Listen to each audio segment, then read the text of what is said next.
ओम शांति। 13 जनवरी 2026। बाप दादा के मधुर महावाक्य। मीठे बच्चे, बाप की श्रीमत का रिगार्ड रखना, माना मुरली कभी भी मिस नहीं करना, हर आज्ञा का पालन करना। प्रश्न: अगर तुम बच्चों से कोई पूछे राजी खुशी हो तो तुम्हें कौन सा जवाब फलक से देना चाहिए?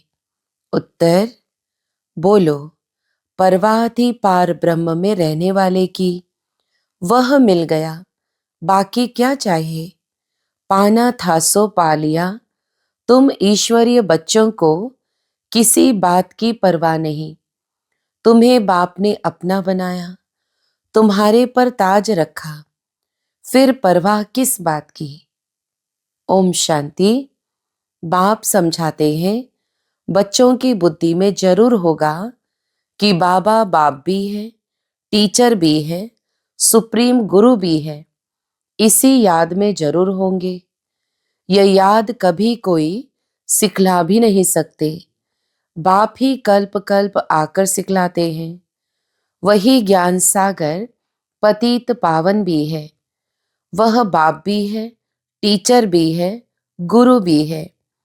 यह अब समझा जाता है जबकि ज्ञान का तीसरा नेत्र मिला है। बच्चे भल समझते तो होंगे परंतु बाप को ही भूल जाते हैं, तो टीचर गुरु फिर कैसे याद आएगा? माया बहुत ही प्रबल है, जो 3 रूप में महिमा होते हुए भी तीनों को भुला देती है। इतनी सर्वशक्तिमान है। बच्चे भी लिखते हैं, बाबा हम भूल जाते हैं। माया ऐसी प्रबल है। ड्रामा अनुसार है बहुत सहज। बच्चे समझते हैं ऐसा कभी कोई हो नहीं सकता। वही बाप टीचर सदगुरु है। सच सच, इसमें गपोड़े आदि की कोई बात नहीं। अंदर में समझना चाहिए ना, परंतु माया भुला देती है। कहते हैं हम हार खा लेते हैं, तो कदम कदम में पदम कैसे होंगी? देवताओं को ही पदम की निशानी देते हैं, सबको तो नहीं दे सकते। ईश्वर की यह पढ़ाई है, मनुष्य की नहीं। मनुष्य की यह पढ़ाई कभी हो नहीं सकती। भल देवताओं की महिमा की जाती है, परंतु फिर भी ऊंचे ते ऊंच एक बाप है। बाकी उनकी बढ़ाई क्या है? आज गदाई, कल राजाई। अभी तुम पुरुषार्थ कर रहे हो ऐसा, अर्थात लक्ष्मी नारायण बनने का। जानते हो इस पुरुषार्थ में बहुत फेल होते हैं। पढ़ते फिर भी इतने हैं जितने कल पहले पास हुए थे। वास्तव में ज्ञान है भी बहुत सहज, परंतु माया भुला देती है। बाप कहते हैं अपना चार्ट लिखो, परंतु लिख नहीं पाते हैं। कहाँ तक बैठ लिखें? अगर लिखते भी हैं तो जांच करते हैं 2 घंटा याद में रहे, फिर वह भी उन्हों को मालूम पड़ता है जो बाप की श्रीमत को अमल में लाते हैं। बाप तो समझेंगे इन विचारों को लज्जा आती होगी, नहीं तो श्रीमत अमल में लानी चाहिए। परंतु 2% मुश्किल चार्ट लिखते हैं। बच्चों को श्रीमत का इतना रिगार्ड नहीं है। मुरली मिलते हुए भी पढ़ते नहीं है। दिल में लगता जरूर होगा, बाबा कहते तो सच है। हम मुरली ही नहीं पढ़ते तो बाकी औरों को समझाएंगे क्या? ओम शांति। रूहानी बाप रूहानी बच्चों को समझाते हैं। यह तो बच्चे समझते हैं, बरोबर हम आत्मा हैं। हमको परमपिता परमात्मा पढ़ा रहे हैं और क्या कहते हैं? मुझे याद करो तो तुम स्वर्ग के मालिक बनो। इसमें बाप भी आ गया, पढ़ाई और पढ़ाने वाला भी आ गया, सद्गति दाता भी आ गया। थोड़े अक्षर में सारा ज्ञान आ जाता है। यहाँ तुम आते ही हो इसको रिवाइज करने लिए। बाप भी यही समझाते हैं, क्योंकि तुम खुद कहते हो हम भूल जाते हैं, इसलिए यहाँ आते हैं रिवाइज करने। भल कोई यहाँ रहते हैं तो भी रिवाइज नहीं होता है, तकदीर में नहीं है। तदबीर तो बाप कराते ही हैं। तदबीर कराने वाला एक बाप ही है। इसमें कोई के पास खातिरी भी नहीं हो सकती है। न स्पेशल पढ़ाई है। उस पढ़ाई में स्पेशल पढ़ने लिए टीचर को बुलाते हैं। यह तो तकदीर बनाने लिए सबको पढ़ाते हैं। एक एक को अलग कहाँ तक पढ़ाएंगे। कितने ढेर बच्चे हैं। उस पढ़ाई में कोई बड़े आदमी के बच्चे होते हैं तो उन्हों को स्पेशल पढ़ाते हैं। टीचर जानते हैं कि यह डल है, इसलिए उनको स्कॉलरशिप लायक बनाते हैं। यह बाप ऐसे नहीं करते हैं। यह तो एक रस सबको पढ़ाते हैं। वह हुआ टीचर का एक्स्ट्रा पुरुषार्थ कराना। यह तो एक्स्ट्रा पुरुषार्थ किसको अलग से कराते नहीं। एक्स्ट्रा पुरुषार्थ माना ही मास्टर कुछ कृपा करते हैं। ऐसे तो भल पैसे लेते हैं, खास टाइम दे पढ़ाते हैं, जिससे वह जास्ती पढ़कर होशियार होते हैं। यहाँ तो जास्ती कुछ पढ़ने की बात है ही नहीं। इनकी तो बात ही नहीं है। एक ही महामंत्र देते हैं, मन मना भव। याद से क्या होता है यह तो समझते हो। बाप ही पतित पावन है। जानते हो उनको याद करने से ही पावन बनेंगे। अब तुम बच्चों को ज्ञान है, जितना याद करेंगे उतना पावन बनेंगे। कम याद करेंगे तो कम पावन बनेंगे। यह तुम बच्चों के पुरुषार्थ पर है। बेहद के बाप को याद करने से हमको यह अर्थात लक्ष्मी नारायण बनना है। उन्हों की महिमा तो हर एक जानते हैं। कहते भी हैं आप पुण्य आत्मा हो, हम पाप आत्मा हैं। ढेर मंदिर बने हुए हैं, वहां सब क्या करने जाते हैं। दर्शन से फायदा तो कुछ भी नहीं। एक दो को देख चले जाते हैं, बस दर्शन करने जाते हैं। फलाना यात्रा पर जाता है, हम भी जावे, इससे क्या होगा। कुछ भी नहीं। तुम बच्चों ने भी यात्राएं की हैं। जैसे और त्योहार मनाते हैं वैसे यात्रा भी एक त्योहार समझते हैं। अभी तुम याद की यात्रा भी एक त्योहार समझते हो। तुम याद की यात्रा में रहते हो। अक्षर ही एक है, मन मना भव। यह तुम्हारी यात्रा अनादि है। वह भी कहते हैं वह यात्रा हम अनादि करते आए हैं, परंतु तुम अभी ज्ञान सहित कहते हो हम कल्प कल्प यह यात्रा करते हैं। बाप ही आकर यह यात्रा सिखलाते हैं। वह चारों धाम जन्म बाय जन्म यात्रा करते हैं। यह तो बेहद का बाप कहते हैं मुझे याद करो तो तुम पावन बन जाएंगे। ऐसे तो और कभी कोई नहीं कहते कि यात्रा से तुम पावन बनेंगे। मनुष्य यात्रा पर जाते हैं तो वह उस समय पावन रहते हैं। आजकल तो वहां भी गंद लगा पड़ा है, पावन नहीं रहते। इस रूहानी यात्रा का तो किसको पता नहीं है। तुमको अभी बाप ने बताया है यह याद की यात्रा है सच्ची। वह यात्रा का चक्र लगाने जाते हैं, फिर भी वैसे का वैसा बन जाते हैं। चक्र लगाते रहते हैं। जैसे वास्को डी गामा ने सृष्टि का चक्र लगाया, यह भी चक्र लगाते हैं ना। गीत भी है ना, चारों तरफ लगाए फेरे, फिर भी हरदम दूर रहे। भक्ति मार्ग में तो कोई मिला नहीं सकते। भगवान कोई को मिला नहीं। भगवान से दूर ही रहे। फेरे लगाकर फिर भी घर में आकर 5 विकारों में फंसते हैं। वह सब यात्राएं हैं झूठी। अभी तुम बच्चे जानते हो यह है पुरुषोत्तम संगम युग, जबकि बाप आए हैं। एक दिन सब जान जाएंगे बाप आया हुआ है। भगवान आखिर मिलेगा, लेकिन कैसे यह तो कोई भी जानते नहीं। यह तो मीठे मीठे बच्चे जानते हैं कि हम श्रीमत पर इस भारत को फिर से स्वर्ग बना रहे हैं। भारत का ही तुम नाम लेंगे, उस समय और कोई धर्म होता नहीं। सारी विश्व पवित्र बन जाती है। अभी तो ढेर धर्म है। बाप आकर तुमको सारे झाड़ का नॉलेज सुनाते हैं, तुमको स्मृति दिलाते हैं।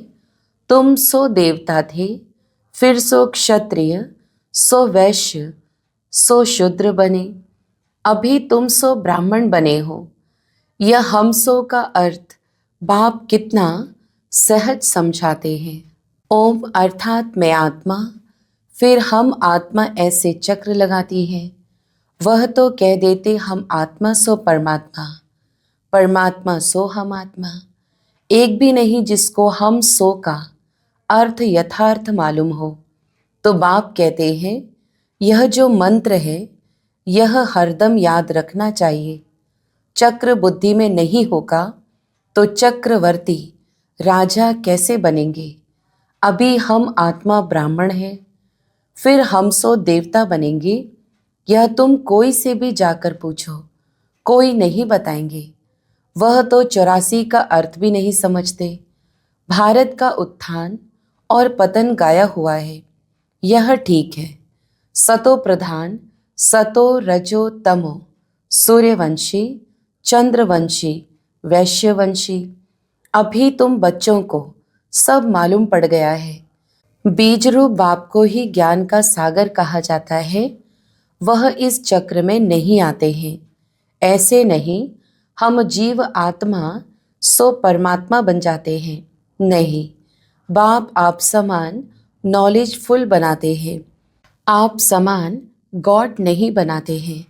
इन बातों को बहुत अच्छी रीति समझना है, तब बुद्धि में चक्र चल सकता है, जिसका नाम स्वदर्शन चक्र रखा है। तुम बुद्धि से समझ सकते हो हम कैसे इस 84 के चक्र में आते हैं। इसमें सब आ जाता है, समय भी आ जाता है, वर्ण भी आ जाते हैं, वंशावली भी आ जाती है। अब तुम बच्चों की बुद्धि में यह सारा ज्ञान होना चाहिए। नॉलेज से ही ऊंच पद मिलता है। नॉलेज होगी तो औरों को भी देंगे। यहाँ तुमसे कोई पेपर आदि नहीं भराए जाते हैं। उन स्कूलों में जब इम्तहान होते हैं तो पेपर्स विलायत से आते हैं। जो विलायत में पढ़ते होंगे उन्हों की तो वहाँ ही रिजल्ट निकालते होंगे। उनमें भी कोई बड़ा एजुकेशन अथॉरिटी होगा जो जांच करते होंगे पेपर्स की। तुम्हारे पेपर्स की जांच कौन करेंगे? तुम खुद ही करेंगे। खुद को जो चाहो सो बनाओ। पुरुषार्थ से जो चाहे सो पद बाप से ले लो। प्रदर्शनी आदि में बच्चे पूछते हैं ना, क्या बनेंगे? देवता बनेंगे, बैरिस्टर बनेंगे, क्या बनेंगे? जितना बाप को याद करेंगे, सर्विस करेंगे, उतना फल मिलेगा। जो अच्छी रीति बाप को याद करते हैं वह समझते हैं हमको सर्विस भी करनी है, प्रजा बनानी है ना। यह राजधानी स्थापन हो रही है तो उसमें सब चाहिए। वहाँ वजीर होते नहीं। वजीर की दरकार उनको रहती जिसको अक्ल कम होता है। तुमको वहाँ राय की दरकार नहीं रहती है। बाबा के पास राय लेने आते हैं, स्थूल बातों की राय लेते हैं। पैसे का क्या करें, धंधा कैसे करें। बाबा कहते हैं यह दुनियावी बातें बाप के पास नहीं ले आओ। हाँ, कहाँ दिल शिकस्त बन न जाए तो कुछ न कुछ आदत देकर बता देते हैं।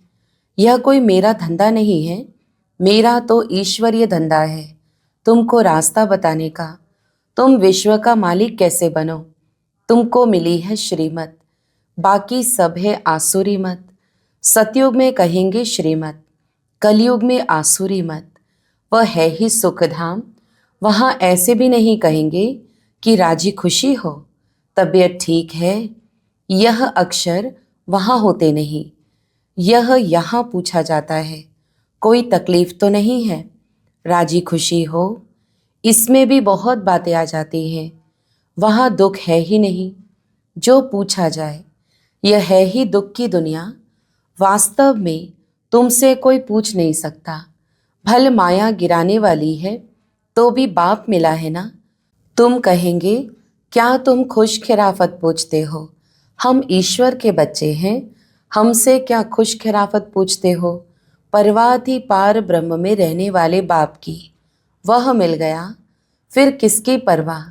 यह हमेशा याद करना चाहिए, हम किसके बच्चे हैं। यह भी बुद्धि में ज्ञान है कि जब हम पावन बन जाएंगे तो फिर लड़ाई शुरू हो जाएगी। तो जब भी तुमसे कोई पूछे कि तुम खुश राजी हो, तो बोलो, हम तो सदैव खुश राजी हैं। बीमार भी हो तो भी बाप की याद में हो। तुम स्वर्ग से भी जास्ती यहाँ खुश राजी हो, जबकि स्वर्ग की बादशाही देने वाला बाप मिला है, जो हमको इतना लायक बनाते हैं। तो हमको क्या परवाह रखी है, ईश्वर के बच्चों को क्या परवाह। वहाँ देवताओं को भी परवाह नहीं।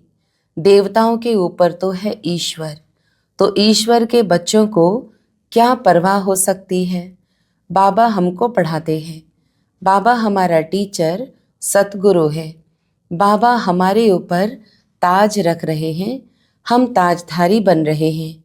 तुम जानते हो हमको विश्व का ताज कैसे मिलता है। बाप नहीं ताज रखते, यह भी तुम जानते हो। सतयुग में बाप अपना ताज अपने बच्चों पर रखते हैं, जिसको अंग्रेजी में कहते हैं क्राउन प्रिंस। यहाँ जब तक बाप का ताज बच्चे को मिले, तब तक बच्चे को उत्कंठा रहेगी, कहाँ बाप मरे तो ताज हमारे सिर पर आवे। आश होगी प्रिंस से महाराजा बनूं।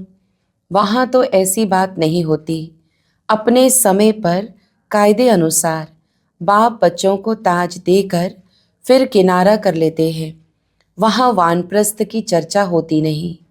बच्चों को महल आदि बनाकर देते हैं, आशाएं सब पूरी हो जाती हैं। तुम समझ सकते हो, सतयुग में सुख ही सुख है। प्रैक्टिकल में सब सुख तब पाएंगे जब वहाँ जाएंगे। वह तो तुम ही जानो, स्वर्ग में क्या होगा। एक शरीर छोड़ फिर कहाँ जाएंगे। अभी तुम्हें प्रैक्टिकल में बाप पढ़ा रहे हैं। तुम जानते हो हम सच सच स्वर्ग में जाएंगे। वह तो कह देते हम स्वर्ग में जाते हैं, पता भी नहीं है स्वर्ग किसको कहा जाता है। जन्म जन्मांतर यह अज्ञान की बातें सुनते आए। अभी बाप तुमको सत्य बातें सुनाते हैं। अच्छा, मीठे मीठे सिकीलते बच्चों प्रति माता पिता बाप दादा का याद प्यार और गुड मॉर्निंग। रूहानी बाप की रूहानी बच्चों को नमस्ते। हम रूहानी बच्चों की भी रूहानी माता पिता बाप दादा को याद प्यार, गुड मॉर्निंग और नमस्ते। धारणा के लिए मुख्य सार। पहला, सदा राजी खुशी रहने के लिए बाप की याद में रहना है। पढ़ाई से अपने ऊपर राजाई का ताज रखना है। दूसरा, श्रीमत पर भारत को स्वर्ग बनाने की सेवा करनी है। सदा श्रीमत का रिगार्ड रखना है। वरदान, श्रेष्ठ तकदीर की स्मृति द्वारा अपने समर्थ स्वरूप में रहने वाले सूर्यवंशी पद के अधिकारी भव।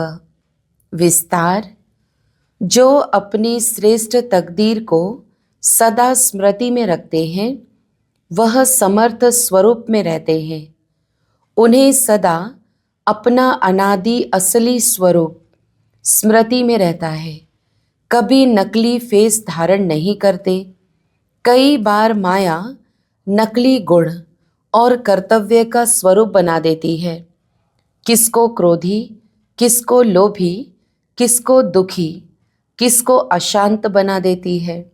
लेकिन असली स्वरूप इन सब बातों से परे है। जो बच्चे अपने असली स्वरूप में स्थित रहते हैं, वह सूर्यवंशी पद के अधिकारी बन जाते हैं।